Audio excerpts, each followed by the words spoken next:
Hi everyone! Today I want to talk to you about a new hack and slash game called Dragonkin the Banished. It just launched into early access on March the 6th, so it is at the start of its journey and something new and exciting to jump into. In fact, I have been anticipating this release already because I was actually invited to the studio of Echo Software in Paris earlier this year, and I visited them, talked to developers, had an interview with the lead devs as well that you can find, for example, on their YouTube channel. I'll link that down in the description. And I also had a chance to try out the game in earlier stages and talk about it and give feedback. So it has been a little bit of a journey for me already, and I want to talk you through my time there and my experiences with the game so far, which you can also watch me play on my stream. While we're at it, I should probably also mention, to no one's surprise, that this video is sponsored by Echo Software, so thanks to them for that. And you can find more information about Dragonkin down in the description as well. But let's jump in and talk about what is Dragonkin exactly. Well, it's an upcoming hack and slash RPG game that is just at the start of its journey, but there is already a roadmap out from Echo Software that details a few of the updates that are coming later this year. For example, the multiplayer patch and another class that they're adding and a bunch of other things. So you can go check that out if you want.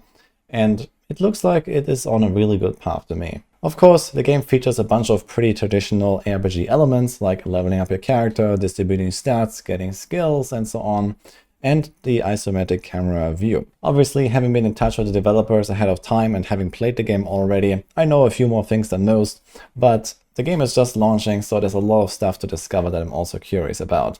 One of the coolest features that they have in this game, though, is the so-called ancestral grid, which represents the skill system in this game. So instead of just leveling up your character, picking a skill and maybe some modifier for it, you effectively get itemized skills in the form of these hex fragments that you can put on this grid.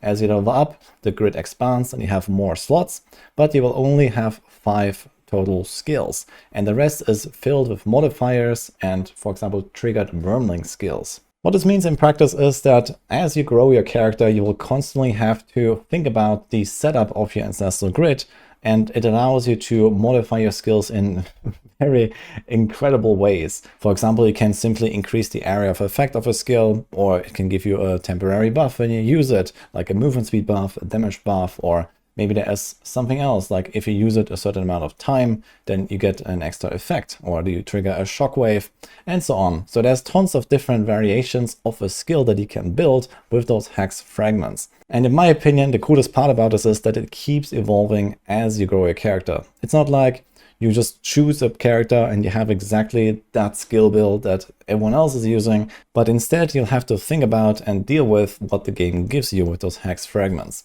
So you're constantly evolving your character, moving those fragments around, trying to find better combinations as you go, and no ancestral grid of one player will ever look the same as that of someone else. And you guys know me, I like creating my own style with my builds. I know a lot of people like following my builds, and well, you will still be able to do that when I start posting some videos, for example.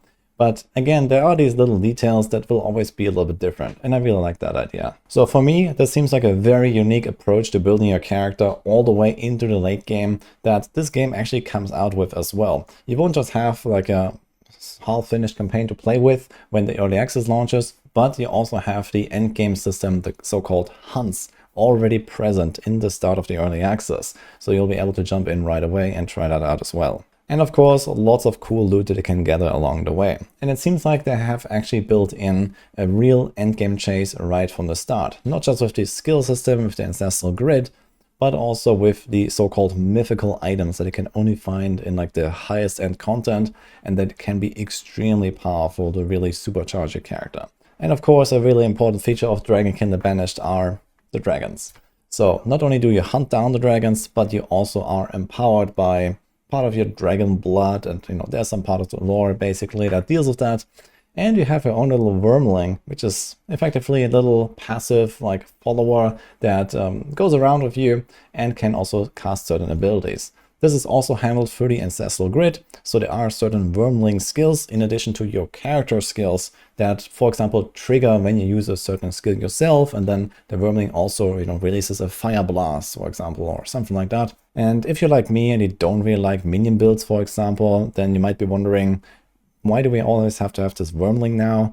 Are we all playing minion builds?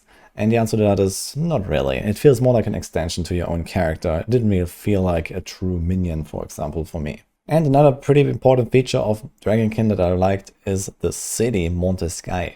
This is a massive zone that you get introduced to very early into the campaign and is effectively your hub and your base of operations. There's all the NPCs that you ever need, and you can upgrade those. You can upgrade the city itself, you can redecorate it. There's tons of little NPCs walking around, and it's just like a place to hang out and to progress your characters. You can definitely tell that a lot of effort went into building this city, and it kind of felt like me when I was little walking into Stormwind for the first time. These are just some of the features that I found the most interesting when I played Dragonkin for the first time ahead of the early access launch, and by now I guess a lot of stuff has happened and continues to be developed as the early access progresses. From what I get at when I was at Echo Studio and talked to the lead developers in the interview, for example, it seems like they are very community oriented and they really will take feedback to heart. So if you are playing the game and you have anything to say, then you should share that with the developers, because they will actually make adjustments, especially throughout the early access periods. Of course, we also have to keep in mind that this is not the biggest studio out there. They have a few dozen people working on the game, so we can't really expect miracles. But on the other hand, it looks like the game is on a pretty good path and the developers are really open to feedback. Just as an example, while I was at the studio, I played the game with WASD movement, similar to how other RPGs have incorporated that movement input now as well. And it was relatively clunky and not really polished, but after talking about it and giving some feedback and playing the game again now 2 months later, it definitely felt much better. And I also noticed some other details, like for example, stats on items have changed, some balancing improvements and these kind of things. Of course, you can expect when I was sitting there with the devs directly, I was nerding out quite a lot about a lot of topics. And well, it's nice to see that the game is moving forward with some of that implemented. All in all, I gotta say, when I spent my day at the Echo Software studio, I had great confidence in the development team. It seems like, despite being small, they all really burn for the game, they have passion, and everyone enjoys what they're doing.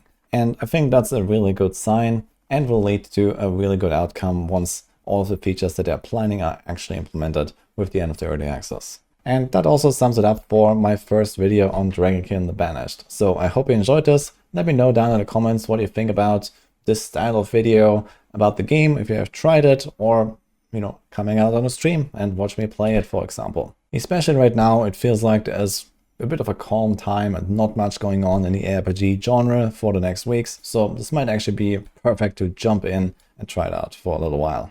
As I mentioned earlier in the video already, I will have everything important linked down in the description. For example, my interview with the devs, the YouTube channel, the Steam page, and so on.